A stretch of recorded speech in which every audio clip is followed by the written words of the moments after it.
నేను చంద్రబాబు నాయుడు గారిని సూటిగా అడుగుతా ఉన్నా, సూటిగా ప్రశ్నిస్తా ఉన్నా. అయా, సమగ్ర సర్వే వల్ల భూములు పోతాయని, ల్యాండ్ టైటిలింగ్ యాక్ట్ వల్ల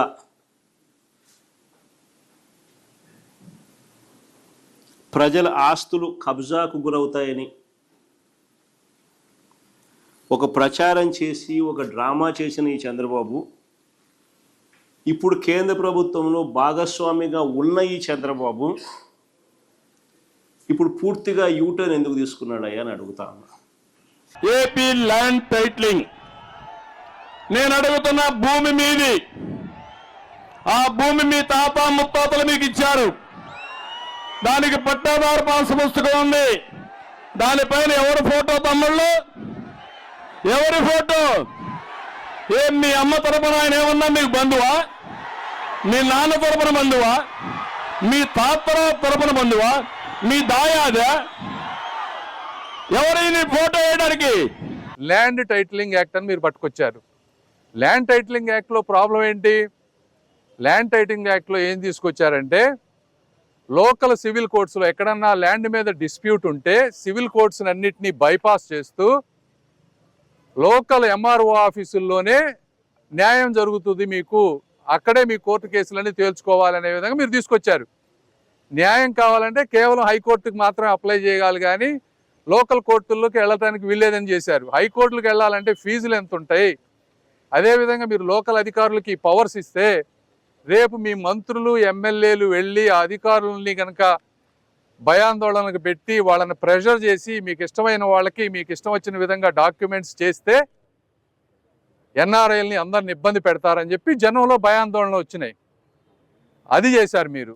అందులో ల్యాండ్ టైటిలింగ్ యాక్ట్ ఇంకోటి ఏం చేశారు? ఒరిజినల్ డాక్యుమెంట్లన్నీ గవర్నమెంట్ దగ్గర మీ దగ్గర పెట్టుకుంటామని చెప్పారు. మీకు కేవలం జిరాక్స్ కాపీలు ఇస్తారని చెప్పారు. ఒరిజినల్ డాక్యుమెంట్లన్నీ మీరు ఎక్కడో పెట్టుకొని ఆ సర్వర్లో వాటిలో అంతా మ్యానిపులేట్ చేస్తే పేదవాడు పోయి ఎక్కడ పోయి మాట్లాడుకోవాలి? ఇప్పుడంటే ఒరిజినల్ డాక్యుమెంట్లు ఉంటే వాడికి ఒక బలమైన ఇది ఉంటుంది, అది తీసేశారు. ఈ విధంగా మీరు అన్నీ చేశారు కాబట్టి పబ్లిక్లో వ్యతిరేకత వచ్చింది. అంతేగాని సర్వేకి రీసర్వేకి సంబంధించిన విషయం కాదు ఇది. సర్వే రీసర్వే అనేది గవర్నమెంట్ ఇన్సెంటివ్ ప్రోగ్రామ్, అది కూడా మీరు పూర్తిగా చేయలేదు. మేము గ్రామ సభలు పెట్టి 2,79,000 గ్రీవెన్సెస్ క్లియర్ చేస్తే అప్పుడు మేము సెంట్రల్ గవర్నమెంట్ దగ్గర నుంచి 500 కోట్ల రూపాయలు ఇన్సెంటివ్ తెచ్చుకున్నాం. ఇందులో క్రెడిట్ చోరీ అనేది ఏమీ లేదు. మీ అసమర్థత, మీ నార్సిజం, మీ బొమ్మ ఉండాలనేటువంటి ఒక నార్సిస్టిక్ మెంటాలిటీతో మీరు చేస్తే ప్రజలు మీకు విధమైన తీర్పు ఇచ్చారు. ఇది వాస్తవం. కాబట్టి జగన్మోహన్ రెడ్డి గారు, మీరు పాస్ పుస్తకాలు ఓపెన్ చేసి క్యూఆర్ కోడ్లు చూపించడం కాదు, పాస్ పుస్తకం మొదటి నుంచి చూపించండి మీ బొమ్మతోటి. అప్పుడు ప్రజలకు వాస్తవం తెలుస్తాయి. లేదు మీరు మళ్ళీ చెప్పండి, నేను మళ్ళీ ఈసారి గవర్నమెంట్ వస్తే నా పాస్ పుస్తకాల మీద నా బొమ్మ ఉంటుంది, మళ్ళీ సర్వే రాళ్ళు నా బొమ్మతో వేస్తాను, మళ్ళీ ల్యాండ్ టైటిలింగ్ యాక్ట్ నేను తీసుకొస్తాను, ఏది కోర్టుల్ని తీసేసి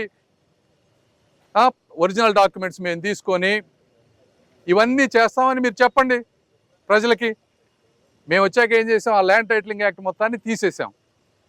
మీరు మళ్ళీ అవి చేస్తానంటే అప్పుడు ప్రజలు మిమ్మల్ని నమ్ముతారో మమ్మల్ని నమ్ముతారో వాస్తవం తెలుస్తుంది. దీని మీద వాస్తవాలు ఇది తెలియాలని చెప్పి నేను మెయిన్ ప్రెస్ మీట్ పెట్టా. రెండోది ఆఖరిగా ఈ శంకర విలాస్ బ్రిడ్జ్ వచ్చే ల్యాండ్ టైటిలింగ్ యాక్ట్ పట్టుకొచ్చింది. ఇది మీరు చాలా జాగ్రత్తగా వినాలి. మాట మీ భవిష్యత్తు కూడా ఇది చాలా అవసరం. మీరు చెప్పండి, ఒక బ్యాంక్ అకౌంట్ మీ దగ్గర ఉంటే మీరు ఎంత కాదనుకున్నా ఇది భారతదేశపు మౌలికమైన సమస్య. ఇది చేతిలో నేను నీకు ఎలా చెప్తాను, డిజిటల్గా నేను నీకు ఇచ్చేస్తాను, నీ మొత్తం ఆస్తి పత్రాలన్నీ డిజిటల్గా ఉంటాయని జగన్ చెప్తా ఉన్నాడు. సరే, సంతోషం, టెక్నాలజీ మారిపోతుంది, అద్భుతం జరుగుతుంది అని. మరి మన డీటెయిల్స్ అన్నీ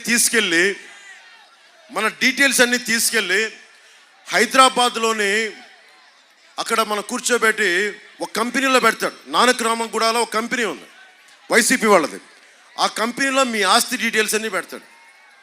ఇక్కడ మీకు ఉదాహరణకి ఇక్కడ ఒక ఆక్వా రైతు ఉన్నాడు. నీకు ఎన్ని చెరువులు ఉన్నాయి, నీకు ఏమేమి ఉన్నాయి, అది ఎవరికి వెళ్తుంది, దానికి ముందు వెళ్ళింది మొత్తం డిజిటల్గా వాళ్ళ దగ్గర ఉంటుంది. మీకు స్టాంప్ పేపర్లు ఉండవు. ఎవడన్నా సరే రేపు పొద్దున వచ్చి ఏ పులివెందల నుంచో జగన్ మనిషి వచ్చి ఇక్కడ వచ్చి ఈ స్థలం నాది అని కోర్టుకి మనకి సబ్ రిజిస్ట్రార్ ఆఫీస్లో పెట్టుకుంటే మీరు అది మీకు తెలియాలి. అది మీకు తెలియకపోతే మీరు క్లెయిమ్ చేయకపోతే మీకు ఎప్పటికీ రాదు. అది వెళ్ళిపోయింది, మనకి ఓనర్షిప్ ట్రాన్స్ఫర్ అయిపోయింది. ఇది మన తాతగారులు ఇచ్చింది, మన పిత్రార్జితం, మన కష్టార్జితం కావచ్చు. ఇవన్నీ తీసేస్తున్నాడు జగన్. అంబేద్కర్ గారు ఒకటే చెప్తారు, నువ్వు ఎన్ని గొప్ప చట్టాలైనా చెయ్యి, ఎన్ని ఉన్నతమైన ప్రతిపాదనలు చట్టాలు చెయ్యి, పాలించేవాడి బుద్ధి వక్రంగా ఉంటే మనం ఏం చేయలేము.